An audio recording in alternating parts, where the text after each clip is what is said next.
चलते रहे और बाद में इसके बाद में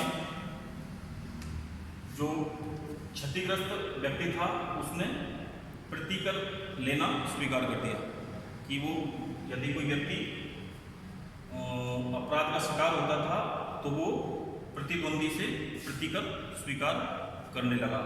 इसके बाद में छोटे छोटे अपराधों के लिए कुछ मापदंड तय हुए, उसके अकॉर्डिंग ही पुरातन दंड विधि का विकास हुआ।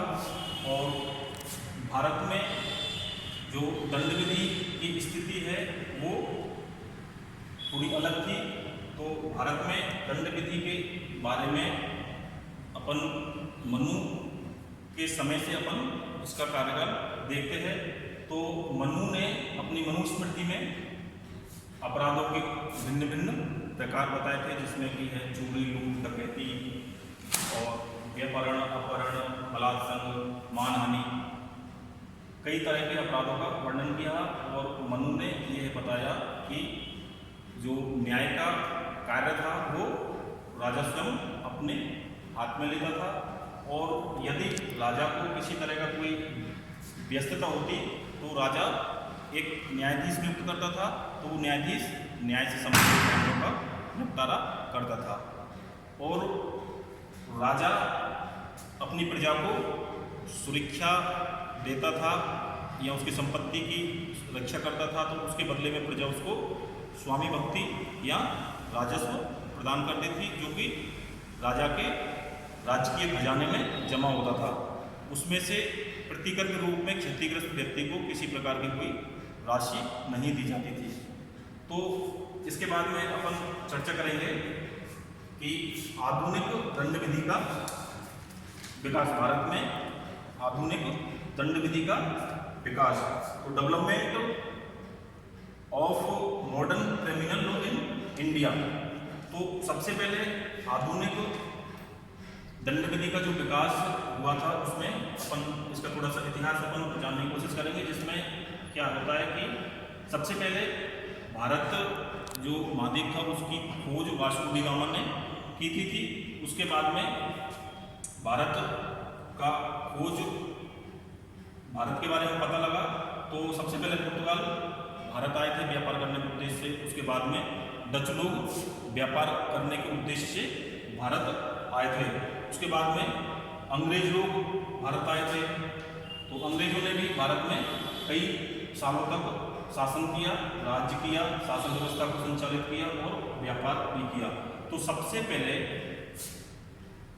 1600 ईस्वी में इंग्लैंड की महारानी एलिजाबेथ ने एक चार्टर जारी किया, जिसके अंतर्गत उसने ईस्ट इंडिया कंपनी की निगमन किया, ईस्ट इंडिया कंपनी का निगमन किया। उसके अंतर्गत कुछ शक्तियां उसने ईस्ट इंडिया कंपनी को समर्पित की, जिसमें कुछ व्यापार का मूल उद्देश्य उनका व्यापार करना था, लेकिन कुछ अंशों तक मतलब कुछ छोटे छोटे न्यायिक मामलों को भी वो सुलटारा कर सकते थे। उसके बाद में 1726 में मेयर न्यायालयों की स्थापना की गई थी भारत में।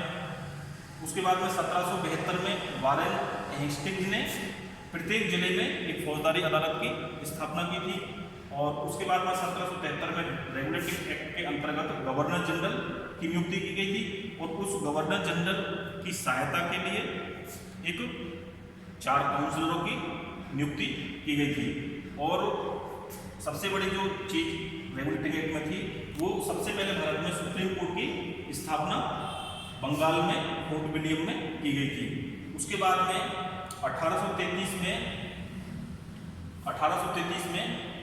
दंड विधि का संहिताकरण की विषय में कुछ कदम आगे बढ़े।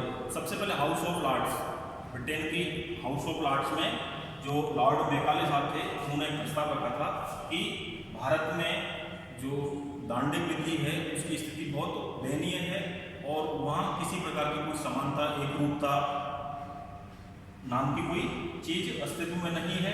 वहाँ मुसलमानों के लिए कुरान से लोग मतलब शासित होते हैं, और हिंदुओं के लिए वहाँ पर मनुस्मृति के जो सिद्धांत है वो प्रचलन में है, इसलिए वह कानूनों में बड़ी विभिन्नता है, हर जाति धर्म के लिए अलग अलग कानूनों से उनका नियमन होता है। इसके बाद में वो उसने बताया था कि यदि कोई विधि के विषय पर कोई राय लेनी होती है तो पंडितों और मौलवियों से राय ली जाती है, जो कि बड़ी मनमानी और पक्षपातपूर्ण हुआ करती थी।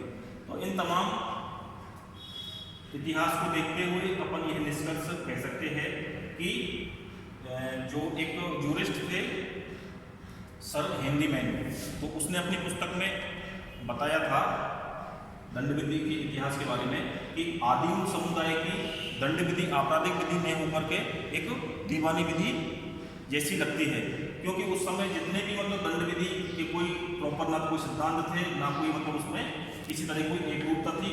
लोग क्षतिग्रस्त व्यक्ति और आक्रमण हमलावर दोनों आपस में अपने मामलों का निपटारा करते थे। तो आज का विषय अपन यहीं समाप्त करते हैं।